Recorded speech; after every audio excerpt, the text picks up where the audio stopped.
అప్పుడు దాసరి నారాయణరావు గారు చూసేవారు. వారు కథ, మాటలు, పాటలు, స్క్రీన్ ప్లే అన్ని కూడా దాసరి నారాయణరావు గారి తర్వాత మళ్ళా ఒకసారి సత్యారెడ్డి గారిని ఈ రోజు ఆ టైటిల్ చూసే అవకాశం నాకు దొరికింది. తర్వాత ఆయన స్వయంగా కూడా నటించారు. తర్వాత ఆ ఉద్వేగ భరితమైన ఆయన హావభావాలు చూస్తే కూడా ఎప్పుడైతే మనిషి ఆ విషయంతో ట్రూగా కనెక్ట్ అవుతామో అప్పుడు మన శరీరం కూడా స్పందిస్తుంది ఆ విధంగా చేయడానికి. కాబట్టి ఆ పాటలు, తర్వాత ముఖ్యంగా గద్దర్ గారు ఈ సినిమాలో నటించడం అన్నది చాలా గొప్ప విషయం. గద్దర్ గారు నాకు బాగా పరిచయం. ఏం లచ్చన్న ఎట్లున్నావే అంటారు ఆయన కలిసినప్పుడు. కాబట్టి ఆ విధమైన ఆయన్ని కూడా ఒకసారి స్క్రీన్ మీద మళ్ళా చివరిసారిగా ఆయన చూడడం అన్నది కూడా జరిగింది. ఆయన కూడా చాలా ఇన్వాల్వ్ అయి చేశారు. ఎవరు, కోరెటి వెంకన్న గారు కావచ్చు, లేకుంటే సుద్దాల అశోక్ తేజ గారు కావచ్చు, వారు రాసిన పాటలు, అందులో ఉపయోగించిన పదాలు కూడా చాలా ఇదిగా ఎమోషనల్ గా, ఇన్స్పిరేషనల్ గా ఉంటాయి. మీరు అన్నారు సినిమాకి వెళ్ళి కూర్చోవాలి. సినిమా సాధారణంగా మనం ఒక ఎంజాయ్మెంట్ కోసం లేకుంటే టైం పాస్ కోసం చూస్తుంటాం.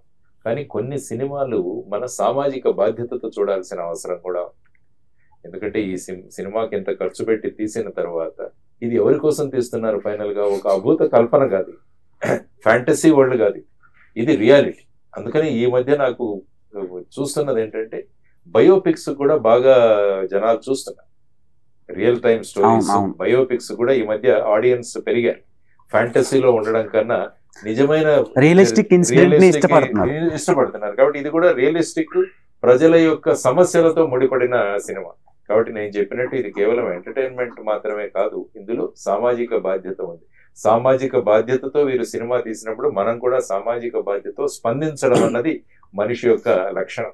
కాబట్టి ఈ సినిమా ఖచ్చితంగా సినిమాలో థియేటర్లో చూడండి అని నేను మీ ద్వారా, దేవ్ గారి ద్వారా తెలియజేస్తున్నాను వీక్షకులందరికీ కూడా. Treat it as a social responsibility.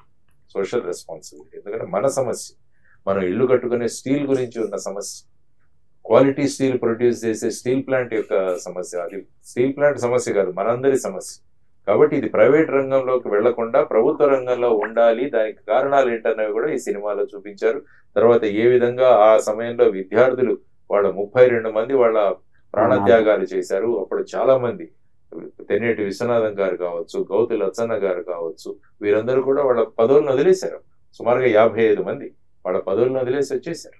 Sir, if steel plant ప్రైవేటీకరణ అయితే సిచ్యువేషన్ ఏంటి?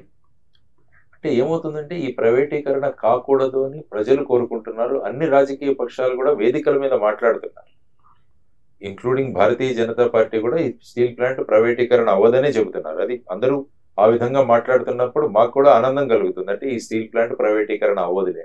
కానీ ఎప్పుడైతే మనం మాట ఇచ్చిన తర్వాత మన చర్యలు కూడా ఆ విధంగా ఉండాలి. అంటే ఈ స్టీల్ ప్లాంట్ ప్రైవేటీకరణ మేము చేయట్లేదు అని ఫైనల్ గా కేబినెట్ ఒక నిర్ణయం తీసుకుంది అనుకోండి, అది ప్రజల్లో ఒక రకమైన కాన్ఫిడెన్స్ ఇస్తుంది. కానీ ప్రతి ఒక్కరూ రావడం, అవ్వదు అని చెప్పడం, కానీ కాంక్రీట్ గా స్టెప్స్ పడకపోవడం వల్ల ప్రజల్లో అనుమానాలు ఉన్నాయి. నిజంగా మనల్ని ఈ రాజకీయంగా మనల్ని ప్రభావితం చూపించడానికి చేస్తున్నారా, నిజంగా చిత్తశుద్ధితో చేస్తున్నారా అన్నది కూడా ప్రజల్లో అనుమానం కలుగుతుంది. కాబట్టి ఆ అనుమానం ఎప్పుడు రానివ్వకూడదు పొలిటికల్ పార్టీస్. వారు ప్రజాపక్షపాతిగా పనిచేసే మీరు చాలా ట్విస్ట్లు ఇచ్చారు లాస్ట్ ఒక 2 years నుంచి. కామన్ పీపుల్ కి, పొలిటికల్ పీపుల్ కి, అందరికి